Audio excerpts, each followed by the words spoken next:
তৎকালীন নবদ্বীপের অন্যতম শ্রেষ্ঠ নৈয়ায়িক পণ্ডিত সনাতন মিশ্র। এই সনাতন মিশ্র তনয়া মহামায়ার কোল আলো করে এসেছিলেন নবদ্বীপের বুকে। গৌরবক্ষ বিলাসিনী বৈষ্ণব জননী ত্যাগ বৈরাগ্যের পরাকাষ্ঠা শ্রী বিষ্ণুপ্রিয়াজি। ভুলেই গেছে আমরা তাকে, এই তিথিটাও তো স্মরণ করি না, মনে নাই আমাদের। ওনার জন্ম আবির্ভূবার পরে কি দেখা গেল? তপ্ত কাঞ্চন বর্ণাভ্যং বৈষ্ণব শক্তি স্বরূপিণী। কিছু মনে করবেন না, আজ আমরা মহাপ্রভুকে আমরা অঙ্কিত করেছি গ্রন্থে, বাক্যে, লীলাতে, সংকীর্তনে, প্রচারে, কিন্তু বিষ্ণুপ্রিয়াকে আড়াল করে ফেলেছি। কিন্তু এই বিষ্ণুপ্রিয়া দেবী যদি না তপস্যা ত্যাগ বৈরাগ্য না আনতেন, আমাদের বৈষ্ণবদের আজকে এই স্থানে এই অগ্রগতি প্রগতি হতো না। মহাপ্রভু সন্ন্যাসের আগে কি বলেছিল জানেন? বিষ্ণুপ্রিয়ার হাত ধরে বলেছিল, প্রিয়া। আহা, বড় মার্মিক কথা। যদি কখনো মা সন্তান জন্ম দিয়ে মারা যায়, তবে পিতার পক্ষে সন্তান প্রতিপালন করা, রক্ষণ পোষণ পালন করা প্রায় সম্ভব হয় না। কিন্তু জানো প্রিয়া, যদি পিতা মারা যায়, তো জননী ভিক্ষা করে কাঙালিনী হয়ে সন্তানকে মানুষ করতে পারে। মহাপ্রভু ইঙ্গিত দিয়েছিলেন, আমি জীবের পিতা, আমি সন্ন্যাস নিলেও জীবের ক্ষতি হবে না। কিন্তু এই গৌড়ীয়, এই নবদ্বীপবাসী বৈষ্ণবদের তুমি জননী, তুমি মা, তোমার ত্যাগ বৈরাগ্যের দ্বারা এই বৈষ্ণব কুল বাঁচবে। সন্তানকে মাই প্রতিপালন করতে পারে, ধারণ পোষণ পালন করতে পারে। উনি বৈষ্ণব শক্তি স্বরূপিণী, ভুলে গেছি আমরা। তিনি বৈষ্ণব শক্তি স্বরূপিণী শুধু নন, সনাতনং সুতং দেবী প্রণমামি প্রভু প্রিয়ম। ভগবান স্বয়ং ভগবান যখন অপ্রপঞ্চ থেকে অনেক প্রপঞ্চে আসেন, তখন তাকে অবতার বলে। অবতার শব্দের অর্থ হলো অপ্রপঞ্চ থেকে প্রপঞ্চে আসাটার নাম, নেমে আসাটার নাম অবতরণ। তো যখন স্বয়ং ভগবান জগতে লীলা বিলাসে আছেন, অবতার হয়ে আসেন, তখন তার লীলা শক্তি, লাদিনী স্বরূপ শক্তিকে নিয়ে আসেন। যেমন যদি কখনো নারায়ণ আসে, তবে লক্ষ্মী আসবে তার শক্তি স্বরূপিণী হয়ে। যদি কখনো রাম ভগবান আছেন, তবে সীতারূপ শক্তি তার সাথেই আসবে, ভগবত ভগবতী, ঈশ্বর ঈশ্বরী। যদি কখনো ভগবান শঙ্কর আসেন, তবে তৎপ্রিয়া শক্তি পার্বতীকে আসতে হবে। তেমনি চৈতন্য মহাপ্রভু অবতারেরও সার অবতার। তিনি অবতার বরিষ্ঠ, অবতার শ্রেষ্ঠ, অবতার সার শিরোমণি। সেই মহাপ্রভু যখন রাধা ভাবকান্তি নিয়ে এলেন, তখন তার স্বরূপ শক্তি স্বরূপিণী বিষ্ণুপ্রিয়াকেও নিয়ে এসেছিলেন। এই বিষ্ণুপ্রিয়া গৌরাঙ্গ বল্লভং দেবী, প্রভুর বড় প্রিয়, প্রভু প্রিয়ম। চৈতন্য মহাপ্রভুর অন্তরঙ্গা শক্তি স্বরূপিণী আমাদের বৈষ্ণব জননী, ত্যাগ বৈরাগ্যের অধিষ্ঠাত্রী দেবী শ্রী বিষ্ণুপ্রিয়াজি। তার নামটা নিলেই চিত্ত বিমল হয়, শুদ্ধ হয়, অনুরাগ জন্মায়। বিষ্ণুপ্রিয়া নামটা উচ্চারণ করলেই হৃদয়ে শীতলতা আসে, আবেশ আসে, ভক্তির আবেশ, শ্রদ্ধার আবেশ। তো তিনি গৌরাঙ্গ বল্লভা, তিনি দেবী, ভক্ত অভীষ্ট প্রদায়িনী। কিছু মনে করবেন না, রামকৃষ্ণ দেব পরমহংস হতে পারে না যদি সারদা দেবী না পাশে থাকে। ভগবান কৃষ্ণ ভুবন মোহন হতে পারেন, কিন্তু মদন মোহন হতে পারেন না যদি রাধা রানী বামে না থাকে। ভালো করে শুনুন শব্দগুলো, এগুলো কান দিয়ে ভেতরে গেলেই কাজ করবে। ঔষধ জেনে আর না জেনে খান, আগুনে জেনে আর না জেনে হাত দেন, ওর ক্রিয়া করবে। যেমন এই শব্দগুলো এমন, এগুলো কর্ণ দিয়ে ভেতরে প্রবেশ করলেই তার চিত্ত শুদ্ধি হবে, পরম কল্যাণ হবে। অর্থ নাই বুঝি।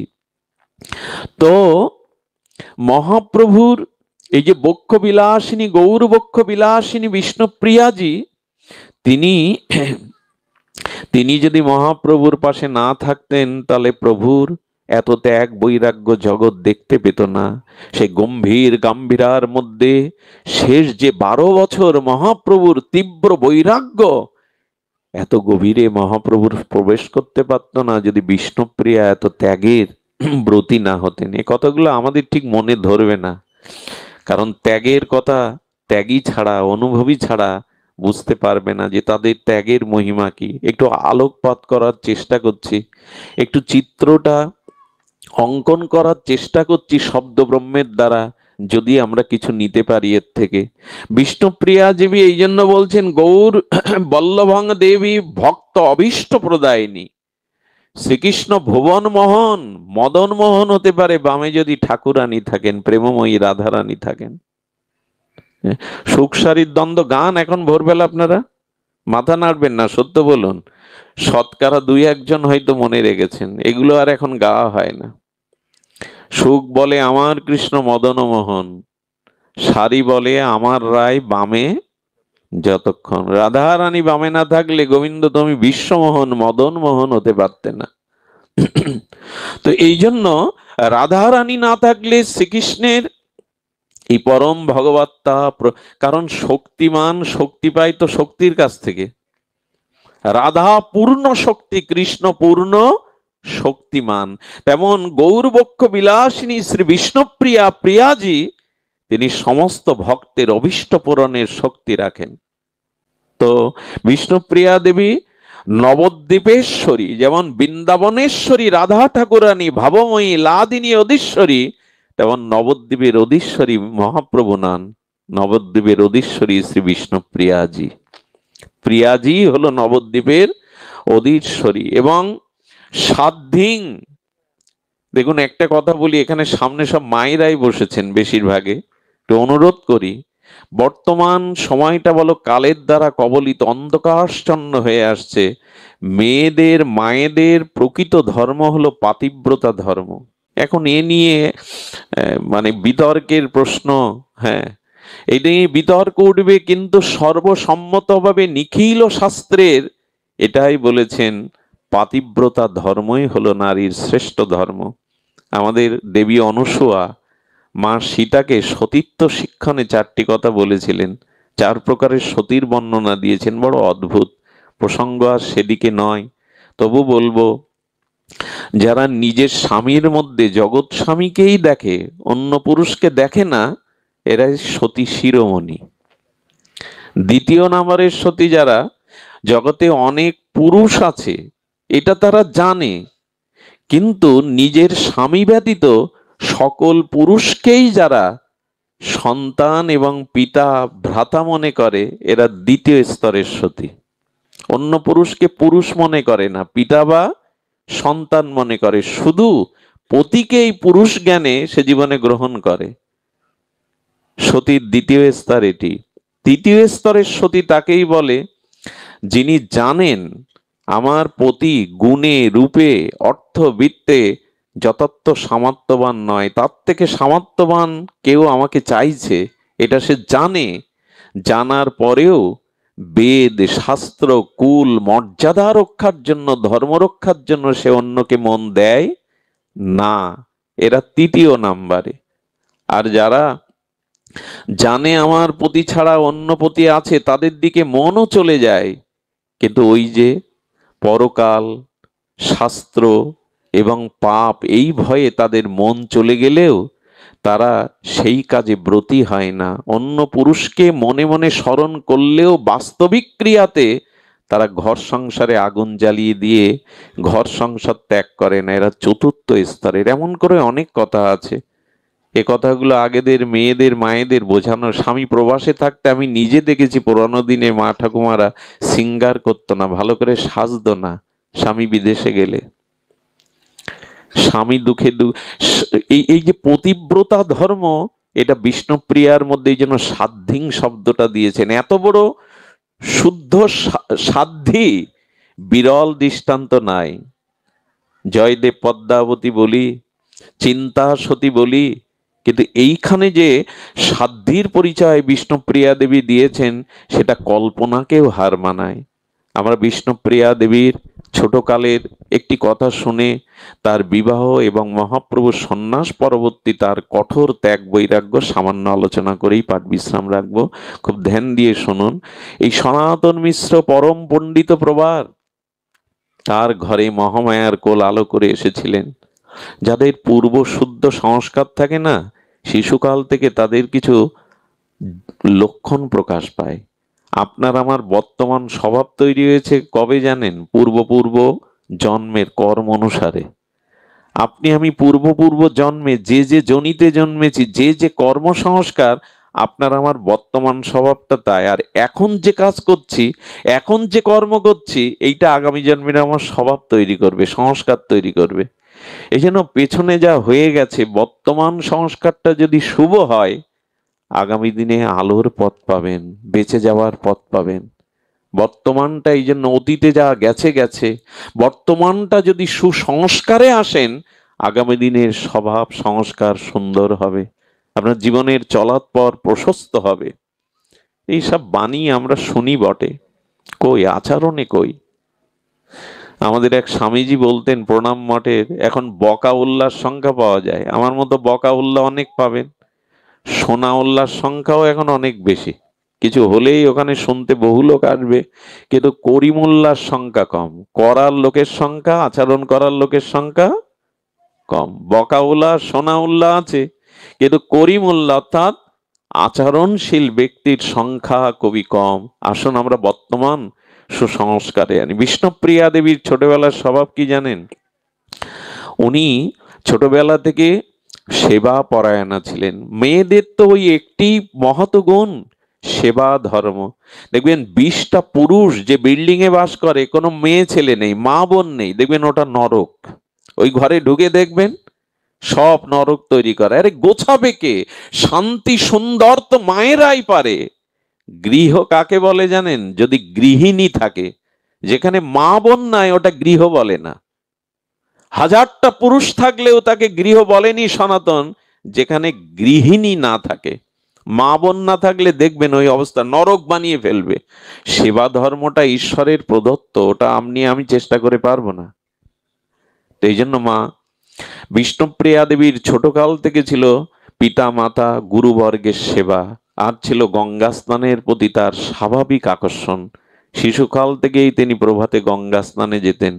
তার চলাটা ছিল বড় সুসংহত।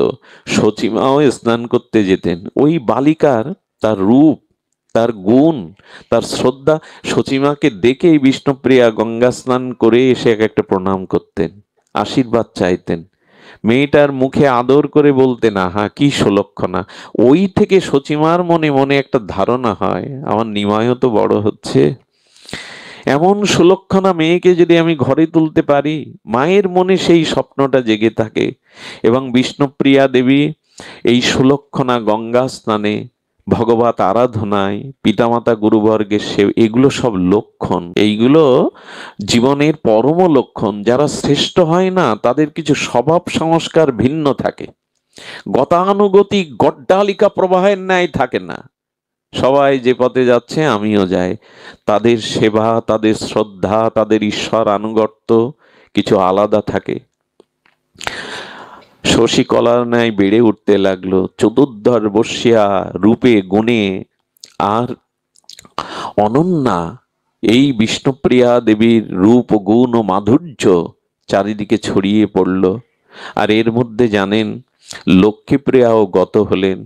মহাপ্রভুর প্রথম স্ত্রী যে লক্ষ্মীপ্রিয়া, এই বঙ্গদেশে প্রভু এসেছিলেন 11 মাস। আমাদের এই চৈত্র মাসের কোন একটা রবিবারে গঙ্গা অববিকা হয়ে আমাদের পদ্মার বুকে ঢুকেছিলেন শ্রীকৃষ্ণ চৈতন্য মহাপ্রভু। কারণ মহাপ্রভুর পিতৃভূমি আমাদের এই শ্রীহট্টে, ঢাকা দক্ষিণে। এখানেই মহাপ্রভুর পিতৃভূমিটা আজও কালের সাক্ষী হয়ে দাঁড়িয়ে আছে। আমাদের এই মাটি সাধারণ না। অদ্বৈত কমলাক্ষ শান্তিপুর পুরন্দর অদ্বৈত প্রভুর পিতৃভূমি আমাদের সুনামগঞ্জে। এগুলো ভাবতেই অবাক লাগে। স্বয়ং ভগবানের অবতীর্ণ স্থান আমাদের এখানে। আমাদের শ্রীবাস পণ্ডিতেরও পিতৃভূমি আমাদের শ্রীহট্টে। পুণ্ডরিক বিদ্যানিধি, ঠাকুর হরিদাস, প্রেম ভক্তির মহারাজ নিত্যানন্দ আবেশমরতী ঠাকুর নরোত্তম এসেছিলেন এই খেতুরিতে। কম ভাগ্য আমাদের। এই মাটিতে এখনো যেটুকু ভক্তি মিশানো আছে না, সারা পৃথিবীতে পাবেন না। এটা ঐতিহাসিক সত্য। এখন এই বাংলার মাটিতে মানুষের চিত্তে যতটুকু আমাদের ধর্মীয় অনুভূতি, ভাগবত অনুভূতি আছে, বিশ্বের মাটিতে এটা নাই। এই মাটি আলাদা কিছু দিয়ে গেছে আমাদের। যদিও ইতিহাস, কালক্রম, রাজনৈতিক প্রেক্ষাপটে আমরা অনেক কিছু আমাদের চিত্ত থেকে হারিয়ে যাচ্ছে, তারপরেও বলবো এই মাটি সারা পৃথিবীর প্রণামের মাটি। এই মাটির মধ্যে অনুভূতিগুলো সারা পৃথিবী। সামান্য পশ্চিম বাংলায় গিয়েও আপনি এ জাতীয় ভাগবত আসরে নীরবতা পাবেন না। এ জাতীয় মানুষের, আমি গেছি পশ্চিম বাংলায়, পাঠে 8-10 হাজারও ভক্ত হয়েছে, কিন্তু ওইখানে বসেও মনে পড়ে আপনাদের এই এই যে বঙ্গ জননীর কোলে যারা জন্মেছে, এদের ধর্মীয় অনুভূতি অন্যান্য দেশের মানুষের থেকে অনেক গভীরে, অনেক গভীরে।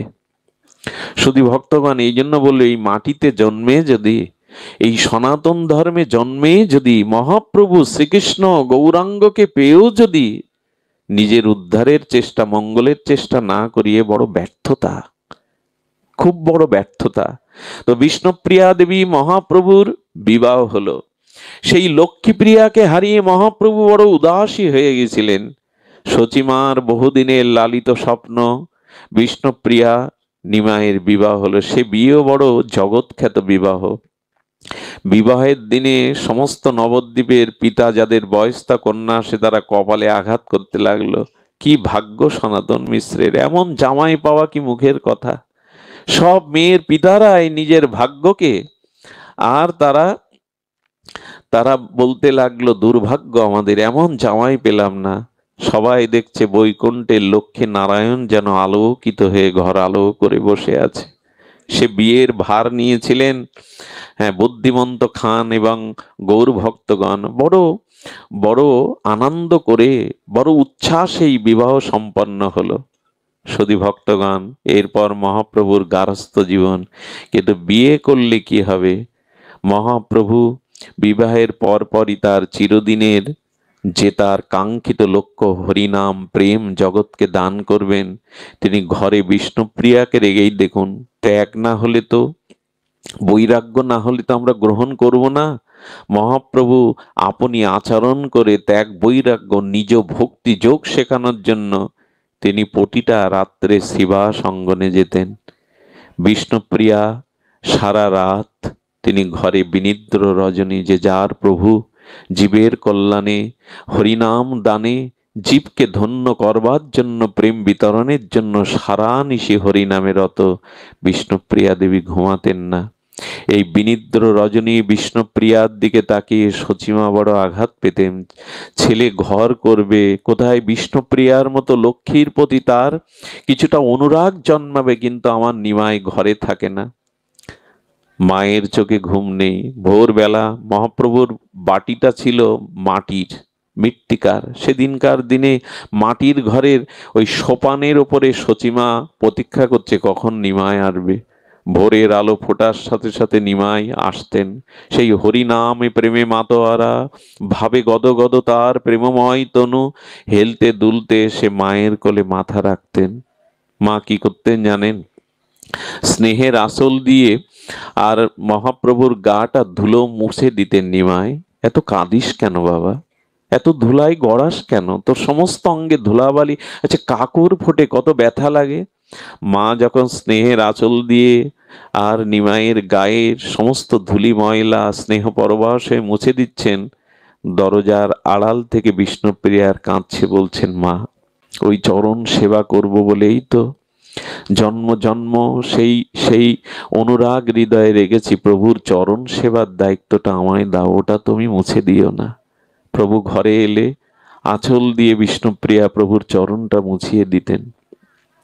একদিন সচিমা বলছে, নিমাই আমার একটা কথা রাখবি বাপ, তুই তো শ্রীবাসঙ্গনে যাস, বৌমা ঘরে একা থাকে, আজকে আমার কথা রাখ, আজকে তুই শ্রীবাসঙ্গনে যাবি না। মাকে মাতৃভক্ত হতে হয়, কোন সন্তান যদি প্রকৃত সন্তান হয়, উৎকর্ষে 10-এর একজন হয়, বা জগতে জগতে সে মুখ উজ্জ্বল করতে পারে, তার প্রথম কারণ পিতামাতার প্রতি তার ভক্তি, শ্রদ্ধা। নিমাই বললেন, মা আজ আমি গৃহেই থাকবো। সচিমার আনন্দ ধরে না। বিষ্ণুপ্রিয়া রন্ধনশালায় প্রভুর প্রিয় হেলাঞ্চা শাক, থোড় মোছা, প্রভু যা খেতে ভালোবাসেন এগুলো রন্ধন করলেন। বিষ্ণুপ্রিয়া রন্ধনের বড় বলিহারি যায়। সেই রন্ধন করে প্রভুকে সেবা করিয়ে প্রভুকে সুন্দর করে সাজিয়ে বললেন, বিশ্রাম নাও। প্রিয়কে বিশ্রাম দিয়ে বিষ্ণুপ্রিয়া দেবী কি করলো জানেন? আহা, মহাপ্রভুর চরণে নিজের মস্তক দিয়ে ঘুমিয়ে পড়েছে। মহাপ্রভুর চরণে মস্তক দিয়ে ঘুমিয়েছে। কিন্তু রাত্র যত গভীর হয়, রাত্র দ্বিপ্রহরে বিষ্ণুপ্রিয়া দেবীর ঘুম ভেঙে দেখে প্রভু শয্যায় নাই। বিষ্ণুপ্রিয়া দেবী উঠলেন, একটি দুপা করে সাহস বুকে নিয়ে ঘরের বাইরে এসে দেখলেন অনেক দূরে সুরধনী গঙ্গার তীরে ফুপিয়ে ফুপিয়ে কে যেন কাঁদছে। বিষ্ণুপ্রিয়া বড় বুকে সাহস নিয়ে এগিয়ে গিয়ে দেখেন তারই প্রাণবধূ, তারই প্রাণনাথ সুরধনী বয়ে যাওয়া গঙ্গার কোলে দাঁড়িয়ে এই নিস্তর, নিস্তব্ধ, নিভৃত রাত্র দ্বীপ্রহরে কাঁদছেন। আমি একটা প্রশ্ন করি আপনাদের কাছে, ভগবান কাঁদবে কেন মধ্যরাত্রে? বিষ্ণুপ্রিয়ার শুকশয্যা ছেড়ে, গৃহ ছেড়ে, সুরধনী গঙ্গার তীরে স্বয়ং রাধা কৃষ্ণ মিলিত তনু পরতত্ত্ব গৌরাঙ্গ কাঁদবে কেন বলতে পারেন? তার তো ঘরে জ্বালা নাই, তার তো রোগ শোক জরা ব্যাধি নাই। চির সচ্চিদানন্দময় পূর্ণ ভগবান কাঁদছেন কেন? এর উত্তর মহানামজি দিয়েছেন আমাদের গৌড়ীয় আচার্য গোস্বামীগণ। বলেন, এই দেখো সারা জগৎবাসীকে মহাপ্রভু আজ জানাচ্ছেন, ওগো ভগবানের জন্য শুধু ভক্ত কাঁদে না, ভক্তের জন্য ভগবানও কাঁদে। ভক্তের জন্য আজ ভগবানও কাঁদে। না, কথাটি যথার্থ হলো না? আরে ভক্ত ভগবানের জন্য কাঁদবে, ভগবান ভক্তের জন্য কাঁদবে, এটা বিশেষ কথা নয়। যে যাকে ভালোবাসে তার জন্য তো কাঁদবে। কিন্তু প্রভু কাঁদছেন কেন জানেন? প্রভু কাঁদছেন কেন জানেন? জীবের লাগিয়া কাঁদে প্রভু উচ্চেশ্বরে। ভক্তের জন্য না, প্রতিটি জীবের জন্য চৈতন্য মহা আজকে কাঁদছেন। বিষ্ণুপ্রিয়া দেবী বলছেন, হৃদয়ে জীবের প্রতি প্রভুর কত করুণা। আজ সুখময় শয্যা নিদ্রা ছেড়ে রাত্র দ্বিপ্রহরে প্রভু সুরধনী গঙ্গা, এই কথাটা শুনলে হৃদয়ে স্থির থাকে গো? ভগবানকে ভজন না করে পারা যায়? ভক্তের জন্য না, জীবের জন্য গৌর হরি কাঁদছেন। তার রাধা ভাবদ্যুতি সুবলিত তনু, পর্বত কাঞ্চন সম অঙ্গ ধুলাই গড়াচ্ছেন মহাপ্রভু। মহাপ্রভুর অঙ্গ ধুলাই গড়াবে কেন? ভগবান কেন গড়াগড়ি দেবে? নিজে আচরণ করে ভক্তি শিক্ষা জগৎকে দিচ্ছেন, কি করে কৃষ্ণ পেতে হয়, প্রেম পেতে হয়, জীবনকে কি করে ধন্য করতে হয়। নিজে আচরণ, প্রভু বললেন এ যুগে আচরণ ছাড়া মুখের বাণী কেউ নেবে না, বড় বড় কথা কেউ মানবে না। আচরণ করো, তবে প্রভাব পড়বে। ভগবান বললেন, তোমরা আমাকে কি খুঁজবে? আমি তো নিত্য ধাম হতে জগতে নেমে এসেছি তোমাকে খুঁজবার জন্য।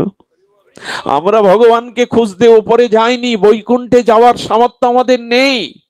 ভগবানই নেমে এসেছেন আমাদের খুঁজবে বলে। আহা, এই কথা শুনলে ভজন না করে থাকতে পারা যায় গো? ভগবান বলছেন, তুমি আমাকে কি ডাকবে? এই দেখো দুবাহু বাড়িয়ে আমি আত্মকণ্ঠে জীবকে ডাকছি, জীব জাগো, জীব জাগো। ভগবানই ডেকে চলেছেন আমাদের। এরপরেও পিছিয়ে থাকবো, এরপরেও মোহ নিদ্রায় ঘুমিয়ে থাকবো? বিষ্ণুপ্রিয়া দেবী গেলেন। প্রিয়া দেবী গিয়ে প্রভুর চরণে মাথা রেখে কি জিজ্ঞাসা করলেন জানেন? কাঁদছো কেন? প্রভু কেন কাঁদছো? বিষ্ণুপ্রিয়া দেবীর দুটো হাত দিয়ে মহাপ্রভু তুলে বলছেন, প্রিয়া, এসেছিলাম জীবকে নাম প্রেম দেব বলে। সেই ব্রজ প্রেম, সেই নিকুঞ্জ মন্দিরের প্রেম সেবা, জীব তো জাগলো না, কৃষ্ণ নাম তো কেউ নিল না। আমি সেই ব্যথায় কাঁদছি, কই জীব তো জাগলো না। বিষ্ণুপ্রিয়া দেবী যে কথা বলেছিলেন বড় মার্মিক, ওই যে বললাম উনি শক্তি স্বরূপিণী। কি বলেছিলেন জানেন? মহাপ্রভুর দিকে তাকিয়ে প্রিয়াজি বললেন, প্রভু নিজে না কাঁদলে অন্যকে কাঁদানো যায় না, নিজে না মজলে অন্যকে মজানো যায় না। তবে আমার মনে হয় তোমার একার কান্নায় জীবের হৃদয় গলবে না, দ্রবীভূত হবে না। এক কাজ করি, মা, তুমি আর আমি তো, সচিমা, বিষ্ণুপ্রিয়া আর মহাপ্রভু, সংসারে তো এই তিনজন। ওনারা বললেন, প্রভু তোমার একার ক্রন্দনে জীবের হৃদয় দ্রবীভূত হবে না, এসো আজ থেকে আমরা তিনজন মিলে কাঁদতে থাকি। আমাদের এই তিনের কান্না একত্রিত হয়ে যদি জীবের হৃদয় বিগলিত হয়। আপনারা যারা গৌর চরিত্র জানেন, বিষ্ণুপ্রিয়া চরিত্র জানেন, সচিমার চরিত্র জানেন, এই তিনজনের সাধনা শুধু একটাই ছিল, সারা জীবন কেঁদেছেন এরা। এটা আমার মুখের কথা নয়। এদের দিব্য চরিত্রাবলী যদি দেখেন তাহলে দেখবেন সচিমা সারাটি জীবন কেঁদেছেন। মহাপ্রভুর চোখের জলে তো খাল হয়ে গেছে, মাটি মাটি খুঁড়ে খাল হয়ে গেছে, গর্ত হয়ে গেছে, জলাশয় হয়ে গেছে। এ কথা নাস্তিকবাদীদের বোঝানো যাবে না, এ কথা শ্রদ্ধাশীল গৌর প্রেমিক ছাড়া এ কথা সাধারণ বিষয় লোকরে বোঝানো যাবে না। প্রভুর চোখের জলে নালা তৈরি হয়ে গেছে, খাল তৈরি হয়েছে। প্রভু যখন সংকীর্তনে ক্রন্দন করতেন, তার প্রেমাশ্রুতে সামনের ভক্তগণ স্নাত হয়ে যেত, স্নান হয়ে যেত, ভিজে যেত তাদের অঙ্গ। জলযন্ত্রের ন্যায় কেঁদেছেন। কারণ এই জন্য প্রভু আজ ভক্তরা যতটা কেঁদেছে, সেই ভক্তের চোখের জলে ঋণ শোধ করতে প্রভু এসেছেন, গোপী ঋণ শোধ করতে। এই জন্য সারাটি জীবন এই তিনজন কাঁদলো। আমার কি মনে হয় জানেন, তাদের ক্রন্দনের কোনো মূল্য দিলাম আমরা? আমরা তো হেসে খেলে ভোগে আনন্দে সংসার নিয়েই মাতামাতি করি, ভোগ বিলাস নিয়েই মাতামাতি করছি। আমরা তাদের কান্নার মূল্য দিয়েছি। আজকে এমন একটি তিথি চলে যাচ্ছে, অথচ আমাদের সাড়া নেই যে আজ বিষ্ণুপ্রিয়ার আবির্ভাব। বিবাহ বার্ষিকী পালন করে নেটে দিয়ে দেন, কত ছবি ছাপান, কত কেক কাটেন, ছেলে মেয়ের জন্মদিনে কত কি আড়ম্বর করেন। এগুলোতে আমার আমার নিষেধ, আমার বাধা নাই। আমি এতে আপনাদেরকে মন্দ বলবো না। এগুলো সামাজিকতায় করতে হয়, করুন, কিন্তু এই সব তিথিগুলো পালন করলে যে ভক্তি হয়, প্রেম হয়, জীবনে চরিত্র গঠন হয়, এগুলি ভুলে রয়েছে। কত বড় অকৃতজ্ঞ যে বিষ্ণুপ্রিয়ার আবির্ভাবটাও আমরা পালনও করি না, জানি না। সদী ভক্তগণ, আজকের এই তিথি যিনি অনুষ্ঠান দিচ্ছেন, আমাদের বিষ্ণু গোস্বামী পাদ, ইনি বড় ভাগ্যবান। এই তিথিতে গৌর বিষ্ণুপ্রিয়ার, আমাদের প্রিয়াজির আলোচনা, এটি বড় সৌভাগ্য, স্বীকৃতি থাকলে তবে এটা সম্ভব হয়। সদীজন, বিষ্ণুপ্রিয়া সেই যে ব্রত নিলেন কান্নার, আপনারা সংক্ষিপ্ত সার শুনুন। এরপর মহাপ্রভু গয়ায় গিয়েছিলেন পিতৃতর্পণের জন্য। এর পরের ইতিহাস অন্যভাবে লিখেছেন চৈতন্য ভগবত চৈতন্য চরিতামৃতের। আহা, মহাপ্রভু গয়া থেকে যখন এলেন, তখন পূর্বের নিমাই পণ্ডিত আর নাই। নিমাই পণ্ডিত কেন বলছি জানেন? দিগ্বিজয়ী পণ্ডিতকে পরাস্ত করে নবদ্বীপের গৌরব গাথা লিখেছিলেন ইতিহাসে নিমাই। এমন কোন ভারতের দিগ্বিজয়ী পণ্ডিত ছিল না মহাপ্রভুর পাণ্ডিত্যের কাছে পরাজিত হননি। সমগ্র ভারতের নবদ্বীপ ছিল পাণ্ডিত্যের তীর্থ। সেই পাণ্ডিত্যের দ্বারা মহাপ্রভু নবদ্বীপের মুখ উজ্জ্বল করেছিলেন ভারতবাসীর তথা বিশ্ববাসীর কাছে। বহু দূর দূরান্ত থেকে মহাপ্রভুর কাছে বিদ্যা শিক্ষার জন্য, ভূগোল, ইতিহাস, ন্যায়, দর্শন শিখবার জন্য বহু ছাত্র মহাপ্রভুর পাঠশালাতে গঙ্গাদাস পণ্ডিতের টোলে পড়তেন। মহাপ্রভু অধ্যাপনা করেছেন। অধ্যাপনা করতে নিমাই পণ্ডিত নামটা গর্বের সহিত নবদ্বীপবাসী নিত, কারণ দিগ্বিজয়ীকে পরাস্ত করেছেন মহাপ্রভু। সেই মহাপ্রভু যখন গয়া থেকে আসলেন, তার কি অবস্থা হলো জানেন? আর মাথায় সুগন্ধি তেল দেয় না, আর মহাপ্রভু শয্যায় ঘুমায় না। কোনো পণ্ডিতকে দেখলে মাথা নত করে চলে যায়, আর তর্ক বিতর্ক করে না, আর পাঠশালায় গিয়ে ছাত্রদের পড়ায় না। গঙ্গাদাস পণ্ডিতের চণ্ডী মণ্ডপের টোল ঘরে নিবাই নীরব নিথর। মা দেখছেন গয়া থেকে এসে নিমাইয়ের কি হয়ে গেল, কথা বলে না, ভালো করে আহার করে না। বিষ্ণুপ্রিয়ার কাছে জিজ্ঞাসা করলেন কি করে? বললেন মা আমার বড় ভয় করে, প্রভু শয্যায় ঘুমায় না, ঘরের মেঝেতে বসে বিড় বিড় করে কি যেন বলে, আর নখ দিয়ে মাটিগুলো খোঁড়ে। আমি ভয় পেয়ে যাই, প্রভুর এই দশা মা আমার ভালো লাগে না। কি যেন বিড় বিড় করে বলেন, সারা রাত ঘুমান না, মাথায় যেন তপ্ত তাপ, মাঝে মাঝে উদাসী হয়ে থাকেন, কারোর সাথে কথা বলেন না। হ্যাঁ, এই লক্ষণটা কখন হয় জানেন? মানুষ হৃদয়ে যেমন অপ্রাকৃত ভগবত প্রেম পেয়ে যায়, তখনই এই দশা হয়। মহাপ্রভুর এই প্রেম দশা অনেকেই বুঝতে পারল না। একদিন গঙ্গাদাস বলছে, নিমাই তুমি নবদ্বীপের গৌরব, কেন পড়াতে যাও না? ছাত্ররা অপেক্ষা করে আছে, যাও। গুরুদেবের আদেশ মানতে গিয়ে ন্যায় দর্শন গ্রন্থগুলি নিয়ে মহাপ্রভু পাঠশালায় গিয়ে গ্রন্থ খুলে দরদর করে কাঁদছেন, চোখের জলে গ্রন্থের পৃষ্ঠা ভেসে যাচ্ছে। ছাত্ররা বললেন, বড় আশা নিয়ে আপনার কাছে এসেছিলাম, বিদ্বান হব বলে, বিদ্যা শিক্ষা করব বলে, আপনি কেন কাঁদছেন? হে আচার্য, আপনি কেন আমাদের পাঠদান দিচ্ছেন না? বললেন, মহাপ্রভু বললেন, তোমরা আর এসো না, আমি আর তোমাদের এই ইতিহাস ন্যায় শাস্ত্র শেখাতে পারবো না। বললেন, আপনি পরম বিদ্বান, আপনি দিগ্বিজয়ীকে পরাস্ত করেছেন, কেন বিদ্যা আমাদের দেবেন না? মহাপ্রভু কি বললেন জানেন? এই দেখুন, যে বিদ্যার ব্যাখ্যা করছিলাম, প্রভু বললেন, কৃষ্ণ ভক্তি বিনা বিদ্যা নাহি আর। কৃষ্ণ ভক্তিই হলো প্রকৃত, ঈশ্বর ভক্তি হলো বিদ্যা, প্রকৃত বিদ্যা। আমি গ্রন্থ খুলে এই প্রভু কৃষ্ণকে দেখেন, তাই তো চোখ দিয়ে অশ্রু ঝরে যায়। ছাত্ররাও প্রভুর এই প্রেম মহাভাবদশা দেখে বললেন, যদি কৃষ্ণ ভক্তিই প্রকৃত বিদ্যা হবে, তবে আমাদেরকে সেই বিদ্যা দিন। নেবে তোমরা? নেবে কৃষ্ণ ভক্তি বিদ্যা নেবে? মহাপ্রভু এই প্রথম সংকীর্তন নবদ্বীপে শুরু করলেন, হাতে তালি দিয়ে গাইতে লাগলেন, হরি হরায় নম, কৃষ্ণ যাদবায় নম, যাদবায় মাধবায় কেশবায় নম। এই সংকীর্তন মহাপ্রভুর নিজের রচনা। ছাত্ররা কাঁদছে আর এই সংকীর্তন করছে।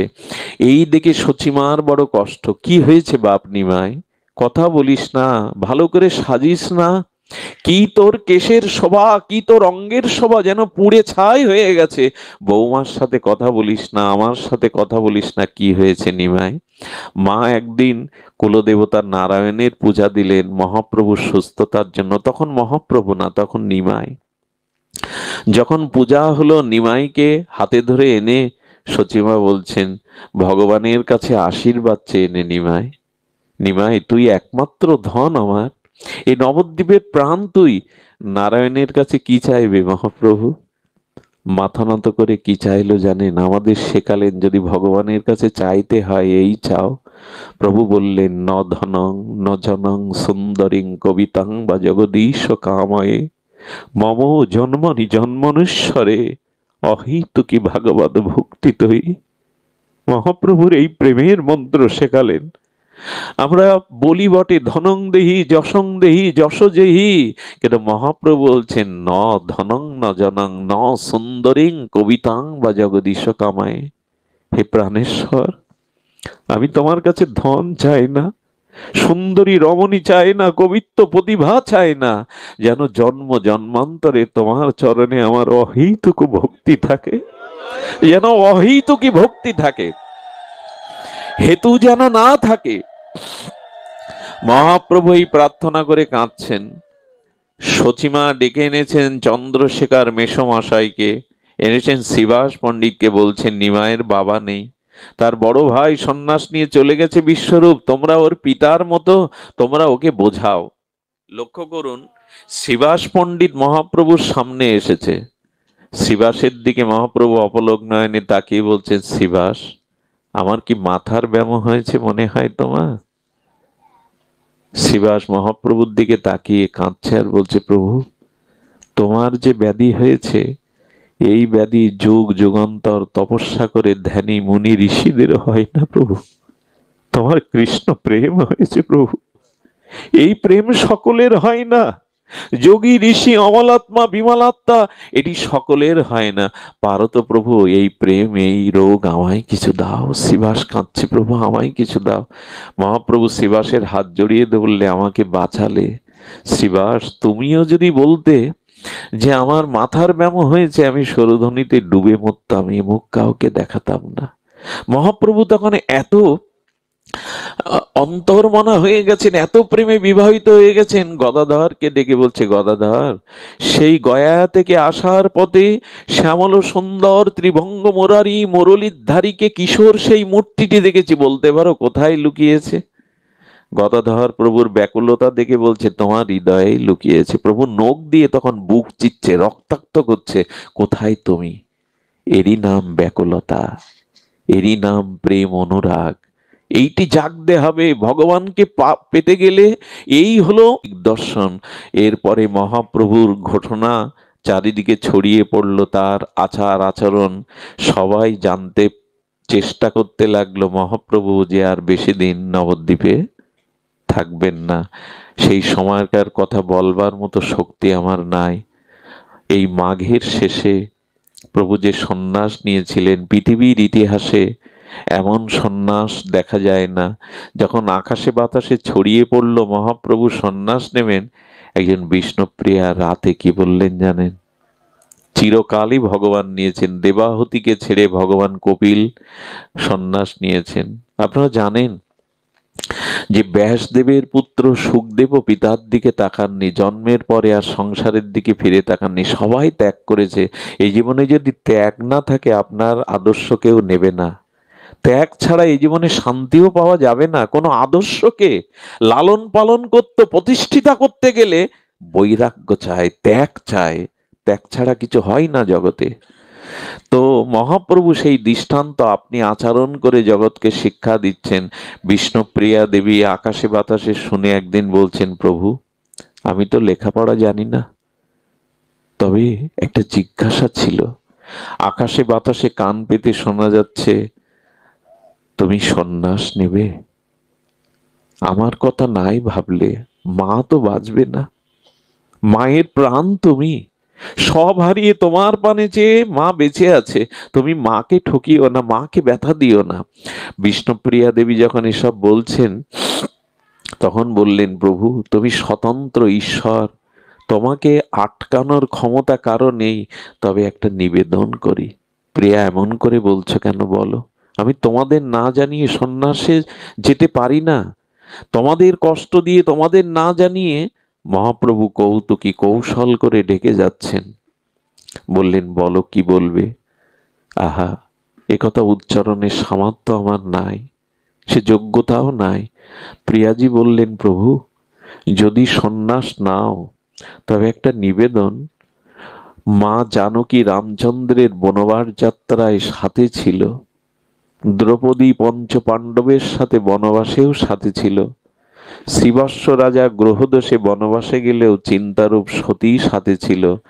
তুমি যদি সন্ন্যাস নাও, আমি তোমার সাথে থাকলে বুঝি তোমার আপত্তি আছে? কত বড় জিজ্ঞাসা করলেন। মহাপ্রভু নীরব হয়ে চোখের জল ফেলছেন। কি উত্তর দেব আমি? সীতাকেও তো প্রভু সাথে নিয়েছিলেন, পঞ্চ পাণ্ডব তো দ্রৌপদীকে সাথে নিয়েছিলেন। আমি যদি তোমার সাথে থাকি, তোমার বৈরাগ্য কি খণ্ডন হবে? মহাপ্রভু অবনত মস্তকে প্রিয়াজিরে, উত্তর তার কাছে নাই। কিন্তু কি বললেন জানেন প্রিয়া? এই কলিহত জীবগুলি, এরা আগের ধর্ম নেবে না। এই কলিহত জীবগুলো হৃদয়ে বড় কলুষিত, তাদের তাদের সদ্ভাবনা বড় সীমিত। তবে শোনো, ত্রেতা যুগ দাপার যুগ এটা নয়। কলি যুগের মানুষের ভোগাক্রান্ত চিত্ত। এই যুগে স্ত্রীকে সাথে নিয়ে কোনো ত্যাগ বৈরাগ্য জীব মানবে না, জীব এই ত্যাগ বৈরাগ্য গ্রহণ করবে না। তাই তোমাকেই ত্যাগ স্বীকার করতে হবে, আমাকেই তীব্র বৈরাগ্যের ত্যাগ স্বীকার করতে হবে। প্রভুর কথাটা বুঝেছেন? এ যুগের মানুষের চিত্ত কলুষিত, এ যুগের চিত্ত মানুষের ভোগাক্রান্ত। এই যুগে তোমাকে সাথে নিয়ে সন্ন্যাস নিলে জীব এই ত্যাগ বৈরাগ্য গ্রহণ করবে না। মহাপ্রভু বললেন, তবে শোনো প্রিয়া, তুমি জননী হয়ে গৌড়ীয় সমাজকে, বৈষ্ণবকে বাঁচাও, তুমি জননী হও। এই জন্য বিষ্ণুপ্রিয়া আমাদের মা, আমাদের প্রকৃত জননী, তিনি বাঁচালেন। এরপরের ইতিহাস অন্যরকম। নবদ্বীপ ছেড়ে মহাপ্রভু সন্ন্যাস নিলেন সেই মাঘের সংক্রান্তিতে। সেই সন্ন্যাস নেওয়ার পরে আপনারা জানেন সচিমার প্রাণ, নবদ্বীপবাসীর প্রাণ রক্ষার্থে নিত্যানন্দ প্রভু পদ ভুলিয়ে শান্তিপুরে এনেছিলেন মহাপ্রভুকে। 10টা দিন মহাপ্রভু ছিলেন, কিন্তু এর পরের ঘটনা আরো মর্মান্তিক, আরো হৃদয়স্পর্শী। আচ্ছা, মহাপ্রভু সন্ন্যাসের পরে নিত্যানন্দ প্রভু অদ্বৈতের শান্তিপুরে প্রভুকে এনেছেন। সকলে বলছেন, শ্রীপাদ বলছেন, অদ্বৈত বলছেন, একবার প্রাণ বাঁচে যাতে বিষ্ণুপ্রিয়াকে, সচিমাকে আনি। মহাপ্রভু কার আসবার আদেশ দিয়েছিলেন? বিষ্ণুপ্রিয়াকে আসবার অনুমতি। কত বড় ত্যাগ একবার ভাবুন। পাপী তাপী সকলেই মহাপ্রভু সন্ন্যাস লীলা দেখতে পাবে, কিন্তু বিষ্ণুপ্রিয়া আসার অধিকার পারবেন? যার ধন, যার মানুষ, তার দেখবার অনুমতি নেই। সচিমা কেঁদে উঠলেন, বিষ্ণুপ্রিয়া না গেলে আমিও নিমায়ের কাছে যাব না। ঘরে বসে সে দিন রাত প্রাণটা বুকে নিয়ে আছে তার ক্রন্দনে। বললেন আমি যাব না। মাকে পাঠালেন, বিষ্ণুপ্রিয়া আপনি দেখে আসুন। মা এলেন, মাকে প্রদক্ষিণ করে নিমাই কেঁদে মায়ের কোলে বসে বললেন, আমি জন্ম জন্মান্তরে যেন তোমার গর্ভ আলো করে আসতে পারি মা। আমি তোমার অযোগ্য সন্তান, তোমার সেবা করতে পারিনি। আমি সন্ন্যাস নিয়েছি মা, তুমি যদি কাঁদো এমন করে, আমি সন্ন্যাস ত্যাগ করে গৃহে ফিরে আসব। কত বড় মাতৃভক্তি দেখুন মায়ের। তুমি যদি চাও কেঁদো না মা, তোমার চোখের জল এইভাবে যদি বরিশন করো আমি ফিরে আসব। নিমাইকে তখন সচিমা বলেছিলেন, না নিমাই, আজ যদি তুই সংসারে ফিরে আসিস শ্মশান ত্যাগ করে, সন্ন্যাস ধর্ম কলঙ্কিত হবে, ত্যাগ বৈরাগ্য আর কেউ নেবে না। তবে একটা কথা রাখিস, বৃন্দাবনে না গিয়ে তুই লীলাচলে ভজন করিস, যাতে তোর খবর পায়। এই জন্য মহাপ্রভু মায়ের কথা রাখতে লীলাচলেই ভজন করেছিলেন। সেট যে রহিল প্রভুর 12 বৎসর, তিনি প্রায় 18টা বৎসর অখণ্ড লীলাচলে বাস করেছেন, পুরীধামে বাস করেছেন, শ্রীক্ষেত্রে বাস করে, শুধু মায়ের আদেশ রাখবার জন্য। আর কেমন মা দেখুন, আমাদের মা হলে কি বলতো, ফিরে আয় ঘরে।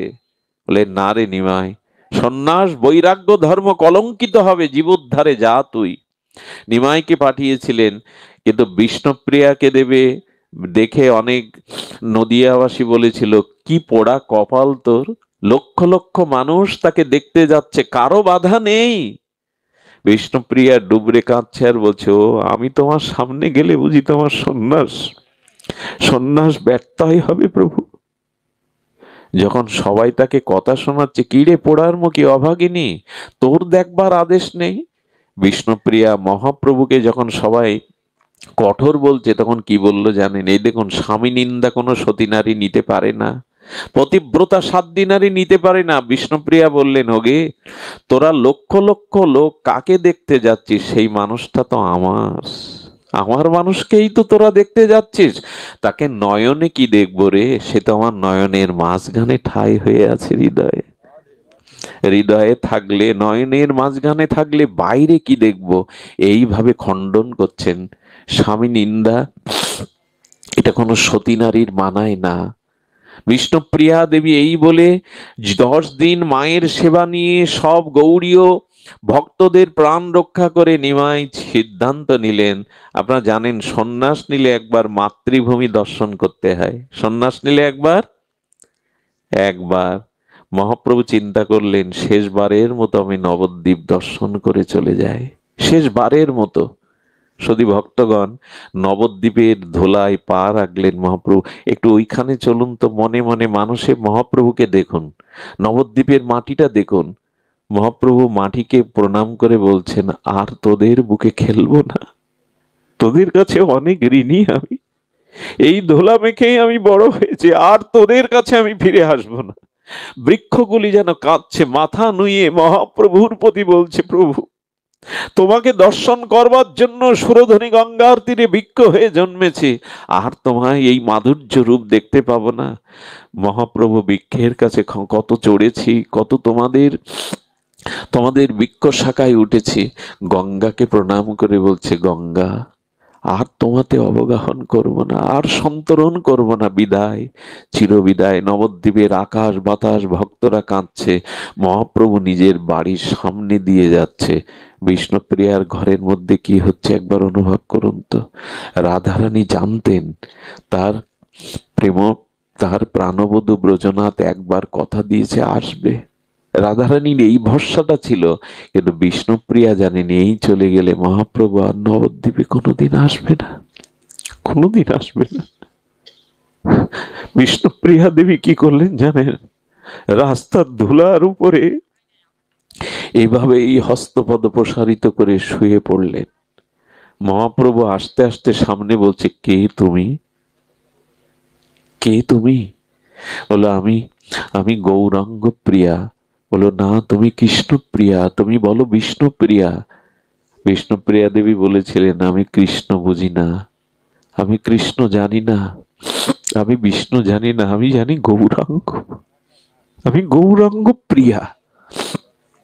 এই অভাগিনী কি নিয়ে থাকবে বলে দাও, আমার ভজন বলে দাও। মহাপ্রভু চরণের দোকানা খড়ম, যেমন ভরত বয়ে এনেছিলেন রামচন্দ্রের 14 বছরের খড়ম, আর সারা জীবনের মতো মহাপ্রভু দিয়ে গেলেন তার প্রিয়াকে, এই খড়ম নিয়ে ঘরে যাও, এই খড়মের মধ্যেই তুমি আমাকে পাবে। যাও, তীব্র বৈরাগ্য নিয়ে সাধনা করো। খড়মটা সেই দিন মাথায় তুলে নিল। সেই যে ঘরের মধ্যে সিংহাসনে খড়ম স্থাপন করলো, সেই দিন থেকে তার দিনপঞ্জি কিভাবে কাটতো জানেন? দুটো মাটির পাত্র রাখতেন, একটা পাত্রে চাউল রাখতেন তন্ডুল, ওই এক একটা চাল হাতে নিয়ে হরে কৃষ্ণ মহামন্ত্র প্রসাদী করে আর একটা শূন্য পাত্রে রাখতেন। বেলা 11টার দিকে যে কটা চাউল হতো, ওইটাই গঙ্গা জলে ফুটিয়ে মহাপ্রভুকে ভোগ লাগিয়ে নিজে পেতাঞ্চনা সখীদের দিতেন। এরকম বৈরাগ্য শুনেছেন? আচ্ছা, কটা চাল হতো? এটা গল্প গাথা নয় গো মা। 500 বছর আগে ঘটে যাওয়া এই নবদ্বীপের আমার বৈরাগ্য, ত্যাগ বৈরাগ্যের পরাকাষ্ঠা, গৌড়ী ও বৈষ্ণব জননীর বিষ্ণুপ্রিয়া মায়ের এই ত্যাগ। কটা চাল হতো বলতে পারেন? ওই নিয়েই ওই একটুখানি খেয়েই বেঁচেছিলেন। এইভাবে সারা দিন নামে থাকতেন। সন্ধ্যার পরে শয্যায় ঘুমাতেন। কাঞ্চনা সখী গঙ্গা জলে একটু স্নান করিয়ে সাজাতে যেত। ওরে পড়ার মুখী, বড় রূপ নিয়ে এসেছিলি, তোকে সাজাতে বড় স্বাদ হয়। বিষ্ণুপ্রিয়া দেবী প্রভুর সন্ন্যাসের বারে ভালো কোনো কাপড় পরেননি।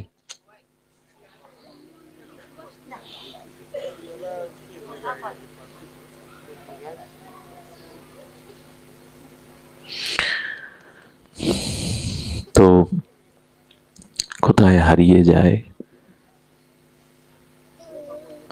কোথায় হারিয়ে যায়। কাঞ্চনা বললেন, একটু কৃপা করুন, কৃপা করুন, সামান্য সময় একটু কৃপা করুন। তো কাঞ্চনা সখীকে বললেন, যার প্রভু জীবের কল্যাণে সেই গাম্ভীরার মধ্যে মহাপ্রভু শেষ 12 বছর মাথায় বালিশ দেননি, কোনো পালঙ্ক ব্যবহার করেননি, মেঝেতে শুয়ে থাকতেন, তা পাটা বিস্তার করতে পারতেন না। এখন যে পুরীর গম্ভীরা দেখেন, ওটা না, প্রকৃত গম্ভীরা ওর পেছনে, ওটা সবাইকে দেখতে দেয় না। বাইরের ঘরটা গম্ভীরা আমরা দেখে আসি, পাটা প্রসারিত করতে পারতেন না, কোনো রকমে ওইখানে কাটাতেন। সচিমার অনুরোধে কলার পত্রের মাঝখানে যে সরলা ডাটাটা, ওইটা চিকিয়ে একটা কাঁথা তৈরি করে একটা পুরনো কাপড় জুড়ে, প্রসাদী কাপড়ে ওইটুকু স্বীকার করেছিলেন মহাপ্রভু, তো মা কষ্ট পাবে বলে। আমাদের ভোগ মানায়। 12টা বছর স্বয়ং ভগবানের, এই জন্য বিষ্ণুপ্রিয়া দেবী সাজতেন না, কোনো ভালো কাপড় পরতেন না। সেই বৈরাগ্যিনী সন্ন্যাসিনী হয়ে ওর মধ্যে সচিমা যতদিন বেঁচে ছিলেন, ভোরে আঁচল তলে, মুখ কাউকে দেখতে দিতেন না, আঁচল তলে গঙ্গা স্নান করতেন। সচিমা অপ্রকট হবার পরে আর গঙ্গায় যায়নি, ঘরের মধ্যেই তার জীবন। এইভাবে তীব্র বৈরাগ্য ভজনে সারা রাত খড়মের মাথা রেখেই গৌর গৌর করে তার রাত জাগলো। শুধু ভক্তমণ্ডলী শুনুন, বিষ্ণুপ্রিয়া দেবীর শরীর ক্ষীণ হতে লাগলো, ভজন বৈরাগ্য তীব্রতার গভীরে পৌঁছালো। মহাপ্রভু আদেশ দিলেন, মহাপ্রভু আদেশ দিলেন যে নিম্র বৃক্ষর তলেই আমার আবির্ভাব হয়েছিল, ওই বৃক্ষটা কেটে আমার একটা বিগ্রহ তৈরি করতে বলো। ওই বিগ্রহের মধ্যেই বিষ্ণুপ্রিয়া আমাকে খুঁজে পাবে। শুধু মন্ডলী শুনুন, যে নিম্ন বৃক্ষটা নবদ্বীপে দেখেন মায়াপুরে, এটা ওই নিম্ন বৃক্ষ না, ওটা কেটে গৌর বিগ্রহ তৈরি করা হয়েছিল। মহাপ্রভু মহাপ্রভু ওই বিগ্রহের আদেশ দিয়েছিলেন। ওই বিগ্রহ তৈরি করে যেদিন প্রাণ প্রতিষ্ঠা হলো, বিষ্ণুপ্রিয়া দেখেই সাক্ষাৎ মহাপ্রভুই তো, তার বিগ্রহ তো তিনি, বুকে জড়িয়ে ধরলেন, যেন প্রাণনাথকে চিরদিনের মতো বুকে পেলেন। কিন্তু বিগ্রহ যদি এখানে থাকে, বিষ্ণুপ্রিয়ার ভজন বৈরাগ্য তখন তীব্রতা গভীরে। এই জন্য বিষ্ণুপ্রিয়ার পিত্রালয়ে ভাইদের কাছে সেখানে সেই বিগ্রহ রাখা হয়। এই বিগ্রহ তার পিত্রালয়ে পূজিত হতে লাগলো। যাদব মিশ্র সহ তার ভাইরা পূজা করতে লাগলো। তীব্র দিনে দিনে বৈরাগ্য বাড়তে লাগলো। বিষ্ণুপ্রিয়া দেবীকে দেখতে এলেন মহাপ্রভুর আবির্ভাব তিথিতে, দোল পূর্ণিমায়, ফাল্গুনী পূর্ণিমায়। কে জানেন? অদ্বৈত ঘরণী সীতা ঠাকুরানী আর নিত্যানন্দ শক্তি জাহ্নবা মা। দুইজন যখন ঘরে ঢুকলেন, দেখলেন একটি আলো, যেন একটি দিব্য বিচ্ছুরিত আলো যেন বসে আছে। সমস্ত শীর্ণকায় দেহ, গৌর বিরহিণী, গৌর বক্ষ বিলাসিনী বিষ্ণুপ্রিয়া তীব্র ত্যাগ বৈরাগ্যের মূর্তি নিয়ে যেন দিব্য আলোক ছটায় ভরে আছে।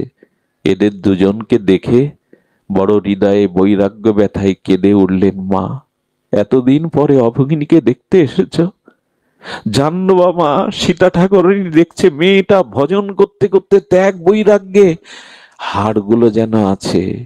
শীর্ণকায় দিব্য জ্যোতির্ময়ী মূর্তিতে বসে আছেন, বুকে জড়িয়ে ধরে। ব্যথার দিনে তো ব্যথার ব্যথীকে খুঁজে মানুষ। বললেন, চল মা, আমাদের কাঁধে ভর করে চল। কোথায় জানেন? ওই যেখানে বিষ্ণুপ্রিয়া দেবীর পিত্রালয়ে প্রভুর যে বিগ্রহ, আজকে হরিনাম অষ্টপ্রহর সংকীর্তন হচ্ছে, চল মা, ওখানে যাবি। সেখানে গেলেন। সেখানে গিয়ে কি দেখলেন? ভক্তরা অষ্টপ্রহর সংকীর্তন করছেন। কীর্তন করিয়া আসে নগরীর দল, কোটি চন্দ্রলোকে করি আঙিনা উজ্জ্বল। কীর্তনের মধ্যে বিরহিণী গৌরাঙ্গ বল্লভা বিষ্ণুপ্রিয়া যখন এসে দাঁড়িয়েছেন, সেই কীর্তনের মাঝে সমস্ত দিব্য আলোক ছটায় ভরে গেছে। সবাই সতর্ক হয়েছে, কেউ বিষ্ণুপ্রিয়ার চরণ বদন দেখতে পায় না। এটি বড় ভাগ্যের বিষয়। নির্গত আগিনাকে এক দিব্য আলোকে করছেন। সর্বাগ্রে ঈশান ঠাকুর, লীলার সাক্ষী যিনি, তিনি কীর্তন করছেন। বিষ্ণুপ্রিয়া ধীর পায়ে মহাপ্রভুর মন্দিরে প্রবেশ করলো। দরজা বন্ধ হয়ে গেল। মহাপ্রভুর দিকে তাকিয়ে বললেন, এবার আর নয়, চিরদিনের মতো এবার আমাকে তোমার করে নাও। সেই বিগ্রহ আলিঙ্গনবদ্ধ অবস্থায় বিষ্ণুপ্রিয়া দেবী গৌর বিগ্রহে লীন হয়ে গেলেন। এই হলো প্রিয়াজির চলে যাওয়া। লীন হয়ে গেলেন চিরদিনের মতো।